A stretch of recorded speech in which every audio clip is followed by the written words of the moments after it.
Hello बच्चों, चौहानी education channel में आपका स्वागत है। बच्चों, आज हम 8 गेट अभ्यास पुस्तिका कक्षा 7वीं विषय विज्ञान के अंतर्गत पाठ 15 प्रकाश के प्रश्न उत्तर को हल करेंगे।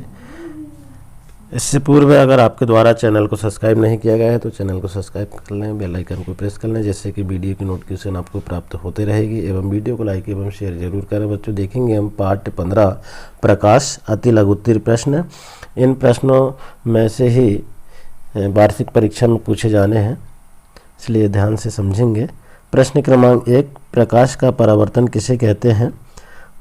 विज्ञान पाठ्यपुस्तक के प्रश्न क्रमांक 185 विषय वस्तु 15.2 से इसके उत्तर को खोज सकते हैं और लिख सकते हैं।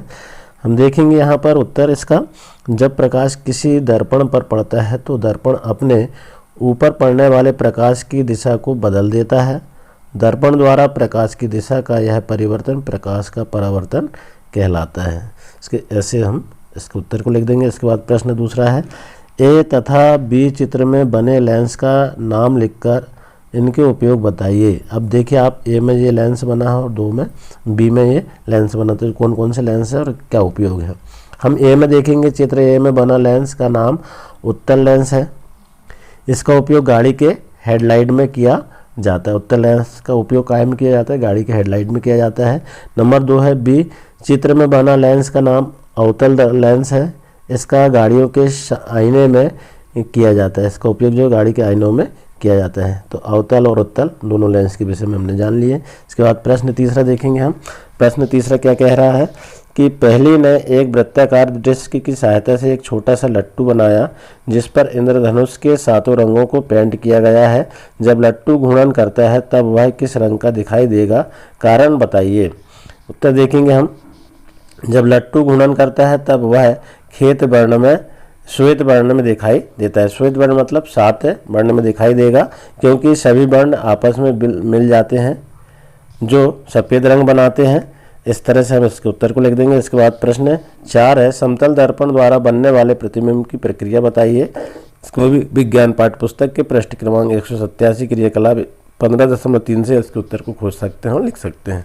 उत्तर देखेंगे, समतल दर्पण द्वारा बना प्रतिबिंब सीधा होता है, यह आभासी होता है तथा बिंब के समान साइज का होता है।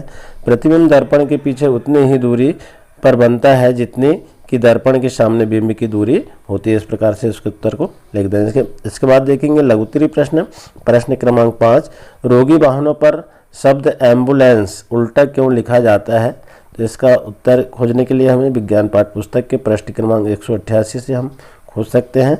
अब इसका उत्तर देखेंगे, तो रोगी वाहनों पर शब्द एम्बुलेंस उल्टा की भांति लिखा जाता है क्योंकि जब रोगी वाहन के आगे जाने वाले वाहनों के चालक अपने पश्य दृश्य दर्पण में देखते हैं तो वे रोगी वाहन पर लिखे एम्बुलेंस को स्पष्ट पढ़ सकते हैं और आगे जाने के लिए रास्ता दे देते हैं।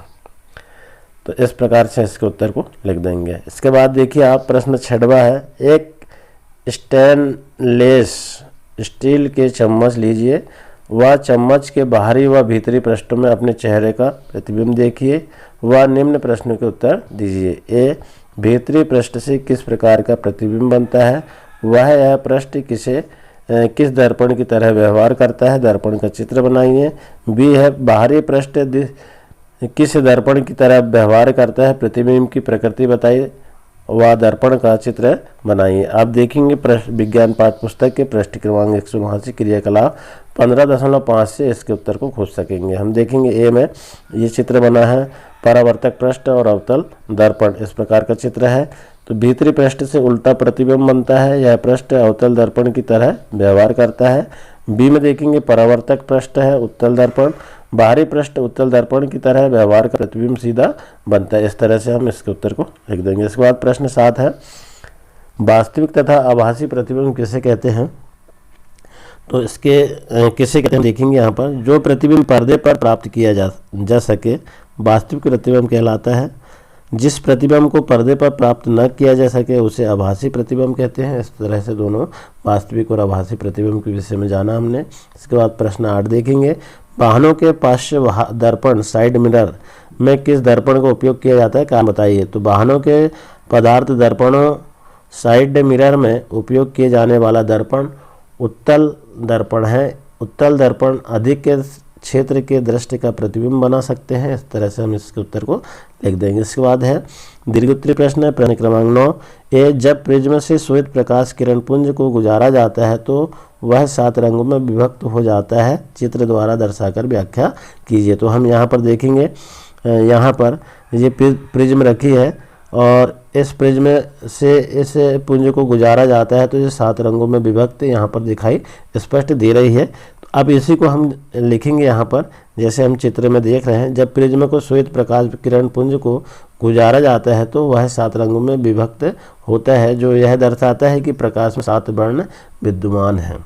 ये यहाँ से हम देख सकते हैं कि प्रकाश में 7 वर्ण जो है विद्यमान है। ये हमने इसमें प्रिज्म के माध्यम से सिद्ध किया है। इसके बाद देखेंगे बी, इस श्वेत प्रकाश से प्राप्त होने वाले 7 वर्णों को क्रम से लिखें, लाल, नारंगी, पीला, हरा, नीला, जामुनी तथा बैगनी। इस तरह से हम 7 रंगों के नाम लिख देंगे।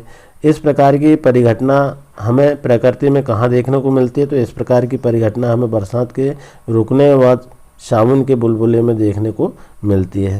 इसके बाद देखेंगे प्रश्न 10, प्रकाश सरल रेखा के अनुदिश से गमन करता है, क्रियाकलाप द्वारा दर्शाइए। तो यहाँ पर हम क्रियाकलाप, एक मोमबत्ती जल रही है और हम देखेंगे यहाँ पर एक बार जो है यहाँ सीधी जो है पाइप से इसको देखा जा रहा है, तो ये सीधा प्रतिबिंब बनाएगा। और यहाँ दूसरे चित्र में देखिए टेढ़ा पाइप है, तो इससे देखा जा रहा है, तो ये प्रतिबिंब इस तरह सीधा नहीं बनेगा। तो इस चित्र, इसके वजह से हम लिख दें, हम इस चित्र में ए में मोमबत्ती को एक सीधे पाइप से देखा जा रहा है और चित्र बी में मोमबत्ती को एक मुड़े हुए पाइप से देखा जा रहा है।